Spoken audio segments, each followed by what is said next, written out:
On Thursday morning, the Reserve Bank of New Zealand cut the official cash rate to 3%, a drop of 50 basis points. This drop is on the low side of expectations, with markets already pricing in close to a 70 basis point cut. With this drop, we would expect to see some movement in short-term interest rates.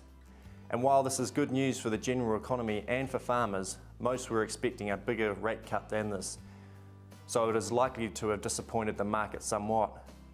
The statement released also suggested future drops will be more measured, so we may not see the big drop in interest rates initially expected. The New Zealand dollar was trading well over 50 cents prior to the announcement, and I would now expect to see it lift on the news of this rate drop. Share markets are higher through most of the Northern Hemisphere again today, though they didn't get as carried away as yesterday's big lifts. At least they are still in the black. Earlier European gains were attributed to a talk of possible merger between two key French car makers.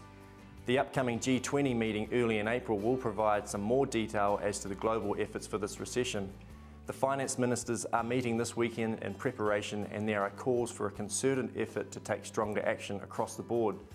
Just like we have seen over the past few months, the focus is on taking any action to stabilise the financial markets, restore confidence in them, and enable families and businesses to get through this at this time. After Citigroup yesterday said that they were profitable for the first time in 18 months, there are at least some signs that policies are starting to work. Reports from the US are suggesting that beef imports will be up by 7% in 2009, although they are still tracking below imports from 2008 and 2007. They are expecting the high US dollar to provide favourable returns to exporting countries such as ourselves. They also see lower value cuts such as grinding beef selling well in this market.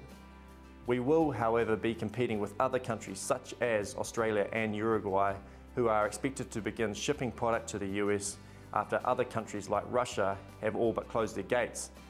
As mentioned earlier this week, US importer prices have gone up slightly, but I don't expect to see a continued ramp up in overseas prices. The reality is farmers are receiving better prices at the farm gate this year, with the lower New Zealand dollar providing all the benefits at this stage.